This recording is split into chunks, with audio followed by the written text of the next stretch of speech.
Rasul Yohanes itu capek, tapi Tuhan tidak berkenan dia mati sampai selesai misi penginjilannya ke seluruh bangsa. Ya tapi tetap aja kalau yang di sebelah itu loh. Kalau Bukan yang di sebelah yang ngeyel, kau yang ngeyel. Ya, udah dibilang jawabannya. Kenapa martir? bangsa lain yang mengkonsumsi makanan-makanan Tanya yang aja belum Bapak. Silakan.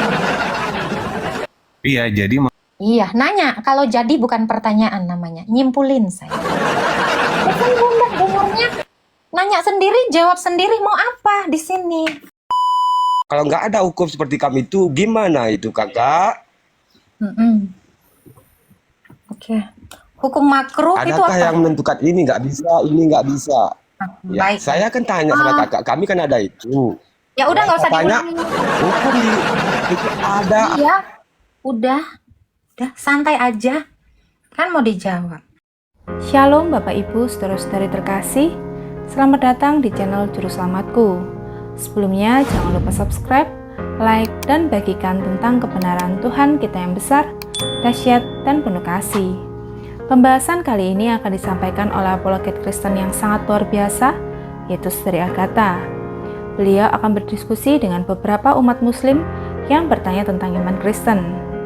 Dari diskusi tersebut, umat muslim ini banyak bertanya namun tidak mengerti apa yang ditanyakan. Sehingga umat muslim ini terus ngeyel saat dijelaskan oleh Saudari Agatha. Tanpa panjang lebar, saya ajak Bapak, Ibu, saudara-saudari untuk melihat diskusi yang sangat seru ini. Tentunya bisa menambah wawasan serta menguatkan iman kekristenan kita.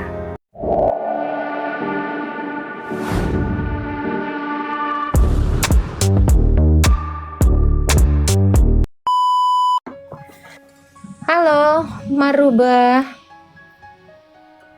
halo Kak. Iya, Islam Kristen. Kristen protes. Silakan. Mau bertanya apa? Itu Bun, kan Tuhan Yesus sewaktu mau naik ke surga berpesan, aku akan menyertaimu sampai kesudahan zaman, katanya. Terus kenapa itu murid-muridnya pada banyak yang mati martir? Hubungannya apa? Kan disertai. Kalau disertai namanya bisa jadi dilindungi gitu loh. Kalau dilindungi kok bisa mati dibunuh gitu. Oke. Kemartiran seorang rasul itu suatu kebanggaan bagi iman Kristen, ya. Karena dia tetap mempertahankan teguh imannya tanpa mau jatuh, ya. Tanpa mau jatuh masuk ke dalam iman yang lain. Murid-murid Yesus itu banyak yang mati martir, ya. Bahkan semuanya hampir martir kecuali Rasul Yohanes. Ya, Rasul Yohanes itu berkali-kali digoreng, diasingkan ke Pulau Patmos, ya, tenggelam, dibuang gitu ya. Tetapi tidak mati. Jadi kemartiran seorang rasul adalah bukti nyata keteguhan iman dalam Kristus Yesus. Contoh, Rasul Petrus sebelum disalib terbalik, dia berkali-kali dihukum dan dicelakai oleh orang-orang pagan. Tapi dia berhasil tetap mempertahankan iman Kristen itu. Jadi kenapa mereka pada akhirnya martir di usia yang berbeda-beda? Sebab Kristus telah mengatakan selesai untuk pertandingan hidup mereka di dunia ini. Gitu. Tuhan Yesus menyertai mereka. Makanya mereka memiliki banyak mujizat.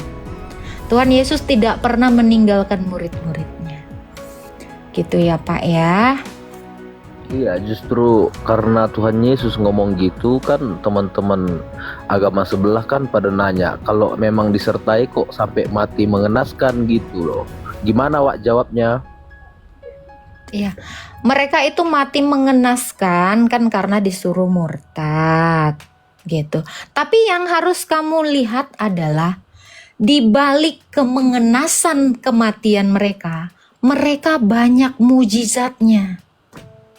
berkali-kali menyembuhkan orang. Contoh, Rasul Petrus dan Rasul Paulus menghidupkan orang mati. Tidak mati ketika dipatok ular, dikasih minum racun tetap hidup.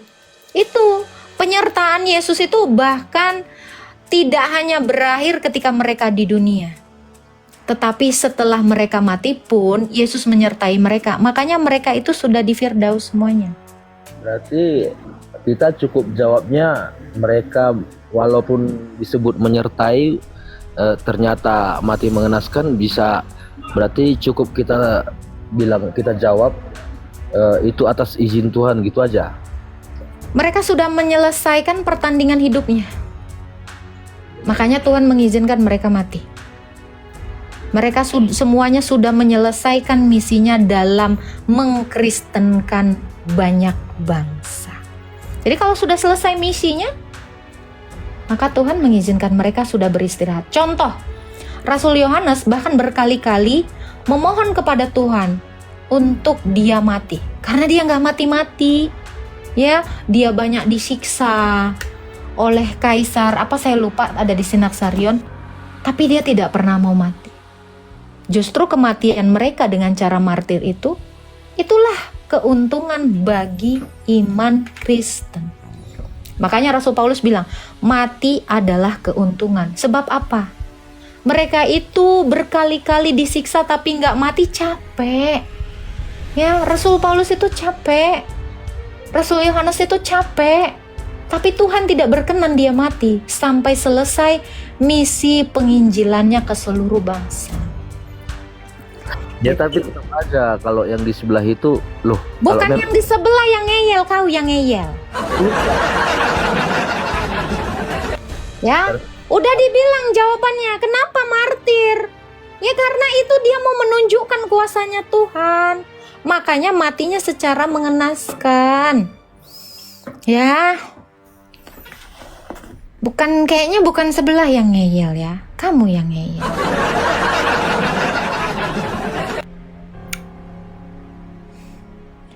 Jangan ngeyel ya di roomnya Bunda ya.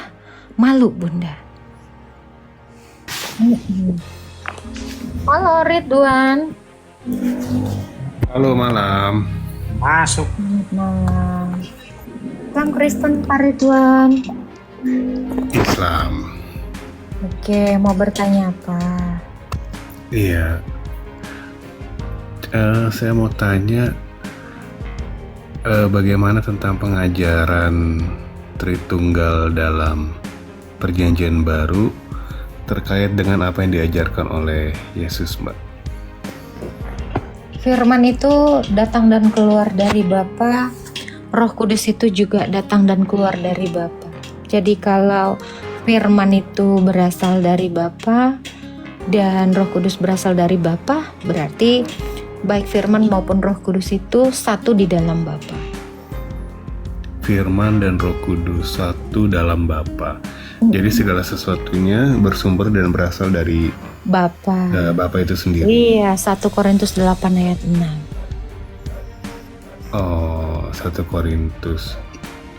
Korintus kitab yang ditulis Paulus ya, kalau nggak salah ya. Rasul Paulus, betul. 1 Korintus 8 ayat 6 itu semua bersumber dari Bapa. Yang mengatakan firman itu datang dan keluar dari Bapa itu adalah Tuhan Yesus sendiri. Ini tertulis di dalam Yohanes 8 ayat 42 dan Yohanes 15 ayat 26. Ini Yesus sendiri yang mengajar. Makanya Rasul Paulus bisa mengajarkan itu kepada semua jemaat di Korintus. Oh, kalau pengajaran Rasul Paulus itu sesudah kenaikan Yesus Kristus. Rasul Paulus itu belajar dari murid-muridnya Yesus. Dan murid-muridnya Yesus belajar langsung dari Yesus. Oh, jadi Rasul Paulus menerima estafet pengajaran dari murid-murid Yesus sesudah kematian Yudas. Sesudah Rasul Paulus ini diutus oleh Yesus sendiri ketika perjalanan ke Damaskus. Jadi setelah Rasul Paulus diutus sama Yesus, Kisah Para Rasul 9 ayat 3 sampai berikutnya seterusnya. Di situ ya Kisah Para Rasul yang menulis Rasul Lukas. Ya. Jadi setelah dia diutus, maka Rasul Paulus ini dibaptis oleh Ananias dan diterima sebagai rasul oleh rasul lain. Seperti Diterima sebagai rasul oleh rasul lain, maksudnya itu rasul lain itu rasul yang 12 murid Yesus itu ya. Ya, 12 murid dan 70 murid. Oh gitu. Tapi yang saya lihat memang banyak perjanjian baru itu didominasi oleh tulisan-tulisan dari Rasul Paulus ya. Enggak juga, karena Rasul Yohanes menulis Injil, menulis kitab Wahyu. Kalau dibilang didominasi enggak, ada 27 kitab, ya kan? Itu hampir setengahnya ditulis oleh Rasul Paulus, tapi rasul lain juga menulis. Gitu. Kenapa Rasul Paulus itu banyak mengajar? Karena Rasul Paulus itu diutus untuk orang di luar Yahudi. Gitu. Di luar Yahudi. Tapi latar belakangnya Rasul Paulus itu pengajar di bait suci ya. Betul, dia adalah seorang Yahudi. Makanya yang tahu tentang Taurat itu ya Rasul Paulus. Jadi latar belakang murid Yesus lainnya itu kan macam-macam ya.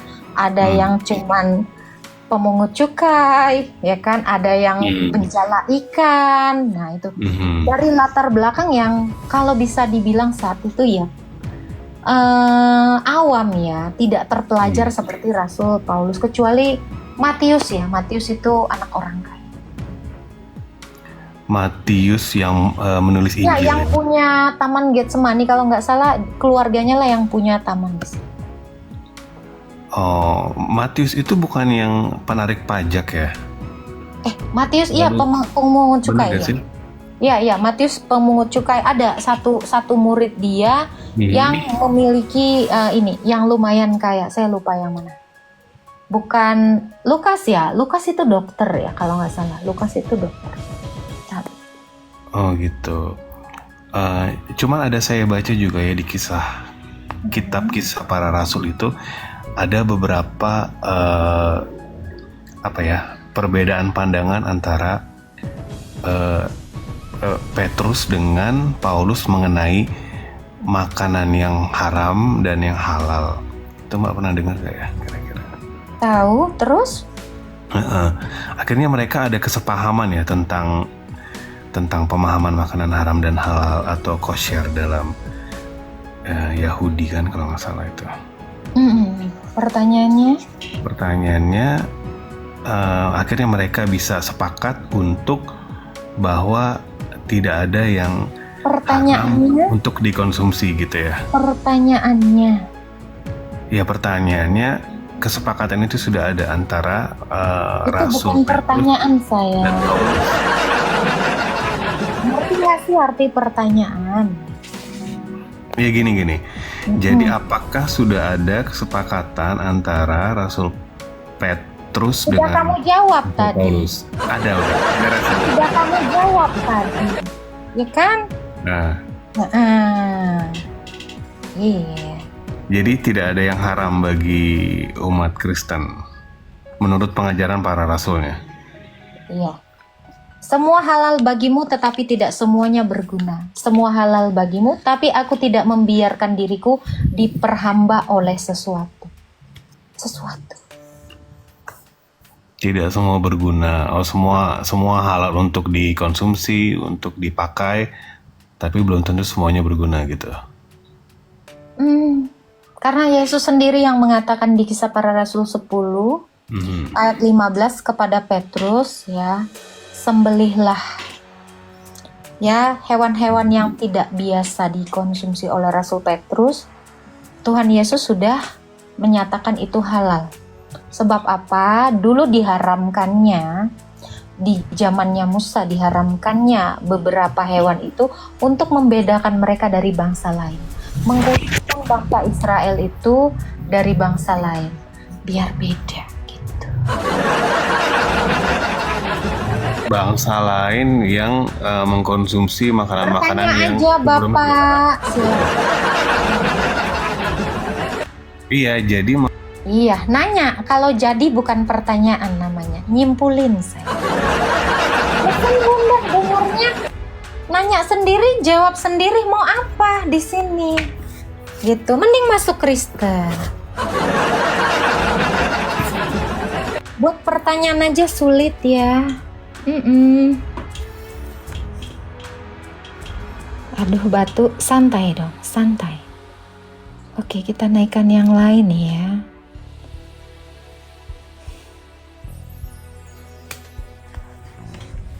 Bingung Bunda, tanya sendiri jawab sendiri gitu. Apa gitu? Malu. Oh malu udah ganti ya. Dari dulu. Bunda makan dedek dulu ya sayang. Bunda.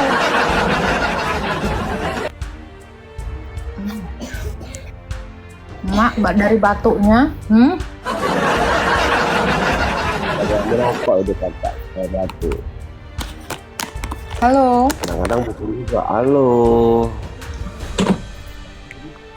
Islam Kristen Selamat Pak. malam.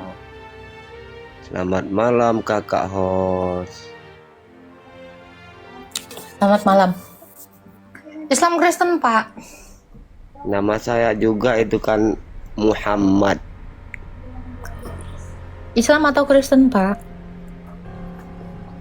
Islam 100% Islam kakak host. Oke, ada yang mau ditanya Pak? Islam 100% kakak host? Ada, tidak tanya aja, pingin tahu aja supaya tahu saya.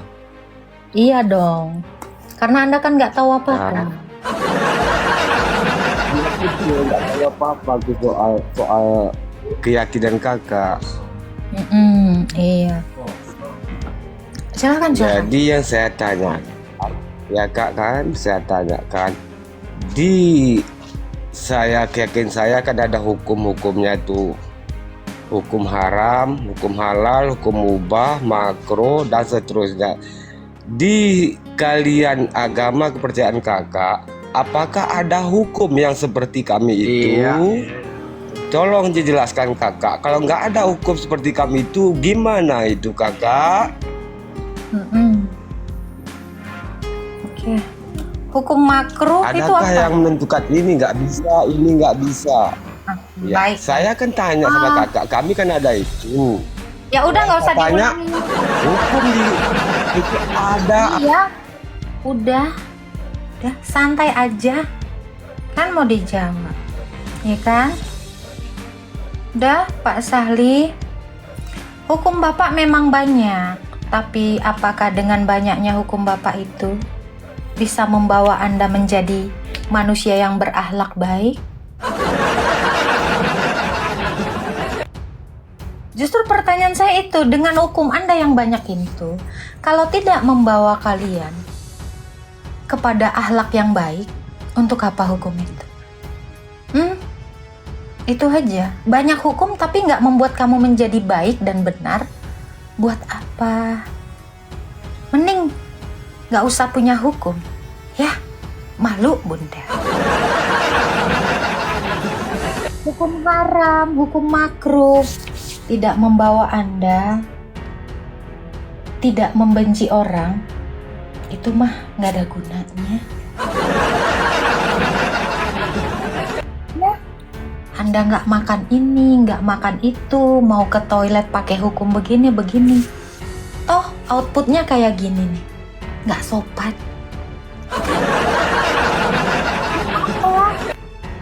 Buat apa hukum itu semua kalau tidak mendidik kamu menjadi benar-benar manusia? Ya Pak ya, jangan ngegas Pak. Hukum itu harusnya membuat Anda tambah sabar. Ya, bukan maruk kayak tadi. Malu. Tapi Tapi tetap ya, Bunda akan jawab, adakah hukum di dalam iman Kristen? Ada kali sayang, hukum Taurat. Itulah dia hukumnya. Orang Kristen itu punya hukum Taurat 10 perintah Tuhan. Pertama, jangan berzina. Makanya Oten ya, insya Allah ketemu bocil tidak dinikahi. Jangan bersaksi dusta. Makanya Oten gak bisa bersaksi kalau gak menyaksikan. Jangan mengingini sesamamu. Nah makanya Oten itu kalau nengok babu ya, lihat istri tetangga, istri mantu, gak berbinar-binar biji matanya. Aduh ya. Lalu perintahnya, hukum Tauratnya ya, jangan membunuh. Makanya Oten itu gak ada ke gereja bawa ransel, duar meledak. Itu saya. Ya, dari seluruh hukum Taurat itu, yang utama dan terutama adalah kasihilah Tuhan Allahmu dan kasihilah sesamamu manusia. Makanya Oten kalau dikatakan kasihilah Tuhan Allahmu, Oten gak boleh bilang Tuhannya namanya langsung gitu ya, pakai gelar Tuhan Yesus Kristus ya. Nggak kami bilang Yesus gitu, kayak ngobrol sama temen. Punya Oten seperti itu ya. Tuhan kami Yesus Kristus, Sang Tritunggal Maha Kudus. Tuh, Oten nih sopan sama Tuhannya. Itu karena Oten mengasihi Tuhannya ya. Teman-teman jangan nggak sopan ya sama Tuhan kita ya. Ya, lihat muka Walid Kak, astagfirullahaladzim. Jangan ya. Gitu. Lalu kasihilah sesamamu. Kalau Oten mengasihi sesama ya, gak pernah Oten itu ngeledek teman seimannya. Ya, gitu Pak. Ada hukum di dalam Oten itu, ada hukum Taurat. Ya, begitulah penjelasan dari Saudari Agatha. Bagaimana menurut pendapat Bapak, Ibu, saudara-saudari sekalian setelah melihat video tersebut? Tentu kita semua pasti merasa terberkati dan juga menambah wawasan tentang juru selamat kita, yaitu Tuhan Yesus Kristus. Mari kita sama-sama belajar terus tentang kebesaran dan kebenaran Tuhan Yesus melalui video-video selanjutnya. Shalom dan Tuhan Yesus memberkati.